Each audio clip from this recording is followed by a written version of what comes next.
Je m'appelle Kanya, j'ai 72 ans et je vais te dire quelque chose ce soir que tu n'as peut-être jamais entendu. Pas de cette façon, pas avec cette intention, pas venant de quelqu'un qui le pense vraiment, profondément, sans rien attendre en retour. Tu mérites la paix. Pas demain, pas quand tu auras résolu tous tes problèmes, pas quand tu seras devenu une meilleure version de toi-même, pas quand les autres auront changé, pas quand la vie sera enfin juste. Maintenant, tu mérites la paix maintenant, exactement comme tu es, avec tout ce que tu portes, avec tout ce que tu caches, avec tout ce que tu n'as jamais osé dire à voix haute. Et le fait que ces mots te semblent impossibles à croire en dit long sur ce que la vie t'a fait, pas sur ce que tu vaux. J'ai vécu 72 ans sur cette terre, et s'il y a une chose que j'ai apprise, une seule chose que je pourrais emporter avec moi si je devais tout laisser derrière, c'est celle-ci. La plupart des gens ne souffrent pas parce que la vie est dure. La plupart des gens souffrent parce qu'ils croient, quelque part au fond d'eux, qu'ils ne méritent pas que ça s'arrête. Ils croient que la douleur est leur lot, que le repos est pour les autres, que la paix est un luxe réservé à ceux qui ont fait les bons choix, vécu les bonnes vies, été les bonnes personnes. Et cette croyance silencieuse et dévastatrice, est peut-être la plus grande source de souffrance humaine, plus grande que n'importe quelle perte, plus grande que n'importe quelle trahison, parce qu'elle te coupe de la seule chose qui pourrait te sauver, la certitude que tu as le droit d'aller bien. Je le sais parce que j'ai porté cette croyance pendant la plus grande partie de ma vie. Pas consciemment. Je n'ai jamais formulé la phrase dans ma tête. Je ne me suis jamais dit clairement « tu ne mérites pas la paix ». C'était plus subtil que ça, beaucoup plus subtil. C'était dans la façon dont je réagissais quand quelque chose de bien m'arrivait.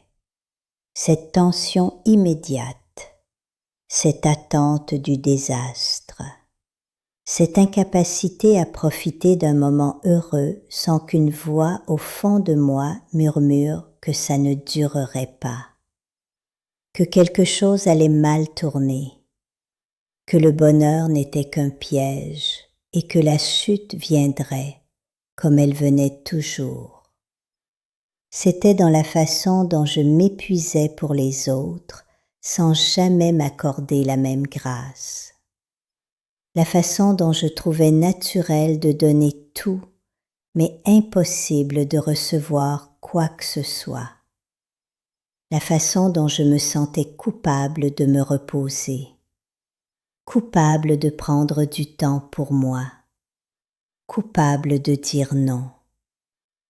Comme si mon existence n'était justifiée que par ce que je faisais pour les autres. Comme si, sans mon utilité, je n'avais aucune raison d'être là. Je ne sais pas d'où cette croyance est venue exactement.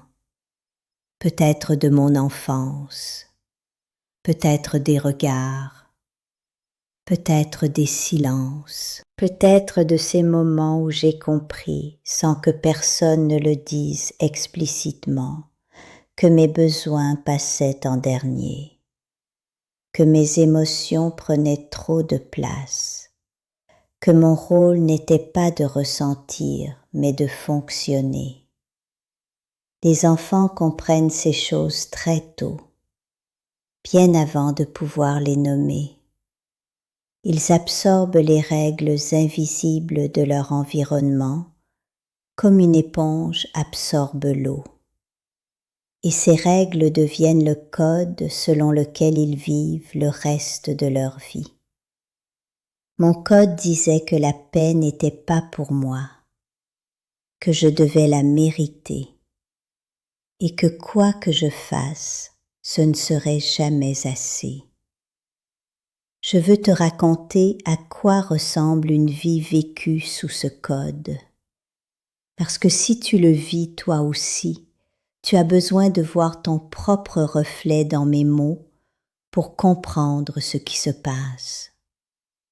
Une vie sans permission de paix ressemble à ça. Tu te réveilles le matin avec une boule dans le ventre, pas à cause d'un problème précis, juste une tension diffuse, une anxiété flottante, comme un signal d'alarme qui sonne en permanence, mais dont tu ne trouves jamais la source. Tu passes ta journée à faire, toujours faire, parce que l'immobilité est insupportable. Dans l'immobilité, tu te retrouves face à toi-même, et te retrouver face à toi-même est la chose que tu évites le plus au monde. Alors tu remplis chaque minute, tu t'occupes, tu t'agites, tu prends soin de tout le monde, sauf de toi. Et le soir, quand tout est enfin calme, quand la maison est silencieuse et qu'il n'y a plus rien à faire, c'est là que ça te tombe dessus, cette tristesse sourde, ce vide, cette sensation que malgré tout ce que tu as fait aujourd'hui, ce n'était pas assez, que toi, tu n'étais pas assez. Et tu t'endors avec cette pensée, et tu te réveilles le lendemain, et ça recommence, jour après jour, année après année, comme une roue qui tourne sans fin. J'ai vécu dans cette roue pendant des décennies. Et le plus effrayant, c'est que je ne savais même pas que j'étais dedans.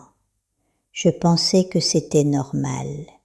Je pensais que tout le monde vivait comme ça, que cette tension permanente, cette culpabilité constante, cette incapacité à se poser sans se sentir mal, c'était juste la condition humaine.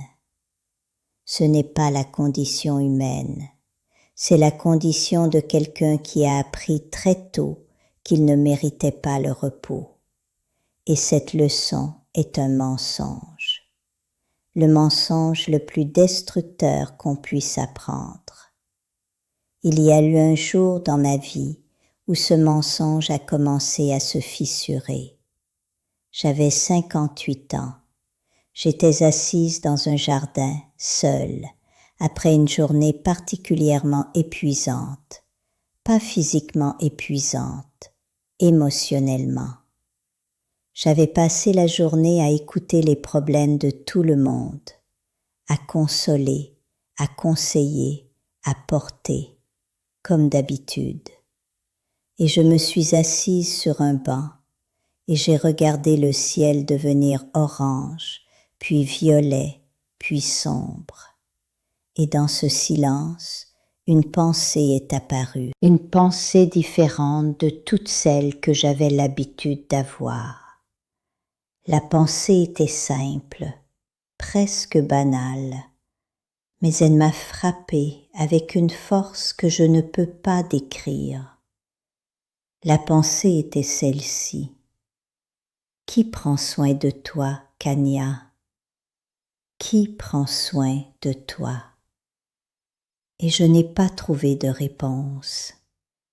Pas une seule personne, pas un seul moment de ma vie récente où quelqu'un s'était assis avec moi et m'avait demandé comment j'allais vraiment. Et surtout, pas un seul moment où je m'étais posé cette question à moi-même. pas un seul moment où j'avais pris soin de moi, où j'avais considéré que mes propres besoins méritaient de l'attention, où j'avais traité mon propre cœur avec la même tendresse que je donnais si généreusement à tous les autres. Cette pensée m'a ouvert les yeux d'une façon que je ne peux comparer à rien d'autre. C'était comme vivre dans une pièce sombre pendant des années et que soudain, quelqu'un allume une lumière. Et dans cette lumière, tu vois tout. Tu vois les murs que tu as construits. Tu vois les chaînes que tu t'es mises toi-même. Tu vois le schéma, ce schéma terrible et parfait dans lequel tu donnes tout et ne gardes rien, dans lequel tu soignes tout le monde et tu te laisses saigner, dans lequel tu construis la paix des autres sur les ruines de la tienne. Si ces mots touchent quelque chose en toi ce soir, si tu sens ton cœur se serrer en lisant ceci, c'est parce que tu te reconnais. Et cette reconnaissance est le premier pas. Le premier pas vers quelque chose que tu ne crois peut-être pas encore possible. Reste ici. Reste avec moi. Parce que ce qui vient après la reconnaissance, c'est la permission. Et c'est de ça que tu as le plus besoin ce soir. Après ce soir dans le jardin, j'ai commencé un chemin que je n'aurais jamais imaginé prendre. Un chemin vers l'intérieur. Pas vers plus de force, pas vers plus de contrôle, vers plus de douceur, envers moi-même. Et ce chemin a été le plus difficile de toute ma vie, plus difficile que n'importe quelle épreuve extérieure, parce qu'il me demandait de faire la chose que j'avais toujours considérée comme interdite. Il me demandait de me traiter comme quelqu'un qui compte, comme quelqu'un qui mérite de l'attention, de la tendresse, du temps, du repos, de la paix. Tu sais pourquoi c'est si difficile? Parce que quand tu as passé toute ta vie à croire que tu ne mérites pas ces choses, te les accorder ressemble à de la tricherie. Ça ressemble à de l'égoïsme. Ça ressemble à voler quelque chose qui ne t'appartient pas. Chaque fois que j'essayais de me reposer sans raison, la culpabilité m'envahissait.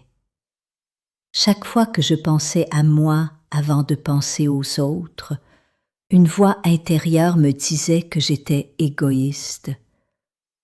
Chaque fois que je commençais à me sentir bien, vraiment bien, une partie de moi sabotait ce sentiment en me rappelant tout ce qui n'allait pas, tout ce que je n'avais pas encore fait, tout ce que je n'avais pas encore réparé. Comme si me sentir en paix était un privilège que je devais d'abord mériter en souffrant assez.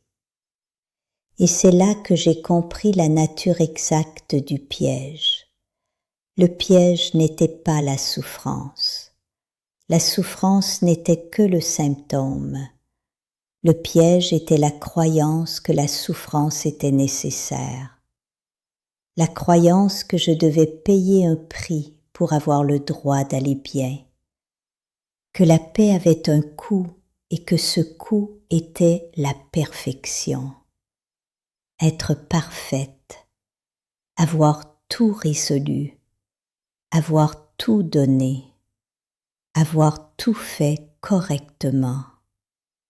Et alors, seulement alors, peut-être, si les étoiles s'alignaient, j'aurais le droit de souffler un instant.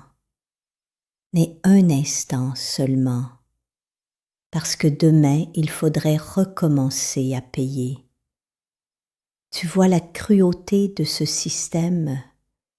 Tu vois comment il garantit que tu ne seras jamais en paix. Parce que la perfection n'existe pas. Tu n'arriveras jamais au bout de ta liste. Tu n'auras jamais tout résolu. Tu ne seras jamais assez pour satisfaire un standard qui a été conçu pour ne jamais être atteint. Et tant que tu crois que la paix est au bout de ce chemin impossible, tu continueras à marcher sans jamais arriver. C'est une course sans ligne d'arrivée et le prix d'entrée, c'est ta vie, ta vraie vie, celle qui passe pendant que tu cours. Le jour où j'ai compris ça, vraiment compris, pas dans ma tête, mais dans mes os, dans ma chair, dans mon souffle, ce jour-là, j'ai fait quelque chose de révolutionnaire, quelque chose de si simple que ça semble ridicule à dire, mais c'est la chose la plus puissante que j'ai jamais faite. Je me suis arrêtée au milieu du chemin, sans avoir fini, sans avoir tout résolu, sans avoir tout donné, sans être parfaite. Je me suis arrêtée et j'ai dit à moi-même, à voix haute, les mots que personne ne m'avait jamais dit. Tu mérites la paix, maintenant, pas demain, maintenant, pas quand tu seras meilleur, maintenant, pas quand tu auras assez souffert, maintenant, tu as assez souffert. Tu as assez donné, tu as assez porté, c'est fini. Tu as le droit de t'arrêter. Tu as le droit de poser tout ça par terre et de ne rien ramasser pendant un moment. Tu as le droit. Je ne peux pas te décrire ce que j'ai ressenti en prononçant ces mots. C'était comme si quelque chose de très ancien se déverrouillait à l'intérieur de moi. Quelque chose qui avait été fermé si longtemps que j'avais oublié que ça pouvait s'ouvrir. Et ce qui s'est écoulé de cette ouverture n'était pas de la tristesse, ce n'était pas de la douleur, c'était du soulagement. Un soulagement si vaste, si profond, si total, que mon corps entier s'est mis à trembler, comme un barrage qui cède. Mais ce qui s'écoule n'est pas destructeur, c'est de l'eau claire, de l'eau vivante, qui revient enfin irriguer une terre asséchée depuis trop longtemps. Depuis ce jour, j'apprends. Chaque jour, j'apprends. J'apprends à me traiter avec la même gentillesse que je donne aux autres. J'apprends à me regarder avec les mêmes yeux tendres que je pose sur ceux que j'aime. J'apprends à me parler avec douceur quand j'échoue au lieu de me punir. J'apprends à accepter un moment de bonheur sans attendre la catastrophe. J'apprends à m'asseoir en silence, sans culpabilité. J'apprends à être imparfaite et à me sentir quand même digne d'amour. Chacun de ces apprentissages est une petite révolution. Chacun défait un nœud que j'ai porté pendant des décennies. Et chacun me rapproche un peu plus de cette chose que j'ai cherchée partout, sauf là où elle se trouvait, la paix. La paix n'est pas l'absence de problème. Je veux que tu comprennes ça. La paix n'est pas un état où tout est parfait et où rien ne fait mal. La paix, c'est la permission que tu te donnes d'exister pleinement au milieu d'une imperfection. C'est le droit de respirer même quand tout n'est pas résolu. C'est la certitude ancrée dans ton cœur que ta valeur ne dépend pas de ce que tu fais, mais de ce que tu es. Et ce que tu es, ma chère, est suffisant, a toujours été suffisant. sera toujours suffisant. Quoi que ta tête te dise, quoi que le monde te fasse croire, j'ai 72 ans. Je vis dans un petit temple où le silence est si profond que tu peux entendre ton propre cœur battre si tu restes assez immobile. Et chaque matin, quand je me réveille, avant de faire quoi que ce soit, je pose ma main sur ma poitrine et je me dis ces mots. Tu mérites la paix, aujourd'hui, tel que tu es. Et chaque matin, ces mots me semblent un peu plus vrais, un peu plus naturels, un peu plus miens. Parce que la vérité est comme l'eau. Elle finit toujours par trouver son chemin à travers les fissures, même les fissures les plus anciennes, même les murs les plus épais. Je m'appelle Kania, et si tu m'as écouté jusqu'ici, si tu es encore là, si ces mots ont trouvé un chemin jusqu'à cet endroit en toi que tu gardes habituellement fermé à clé, alors je veux que tu saches quelque chose. Tu n'es pas ici par hasard. Quelque chose en toi t'a amené jusqu'à ces mots. La même partie de toi qui sait, qui a toujours su, que tu méritais mieux que cette souffrance silencieuse. Cette partie de toi est sage. Écoute-la. Elle te dit la vérité. Et la vérité est celle-ci. Tu as assez souffert. Tu as assez prouvé. Tu as assez donné. Tu as assez attendu. La paix que tu cherches ne viendra pas demain. Elle ne viendra pas quand les choses changeront. Elle est là, maintenant, dans ce souffle, dans cet instant. Elle attend simplement que tu te donnes la permission de la recevoir. Alors donne-toi cette permission, ce soir, maintenant, et laisse la paix entrer. Elle est à toi, elle l'a toujours été.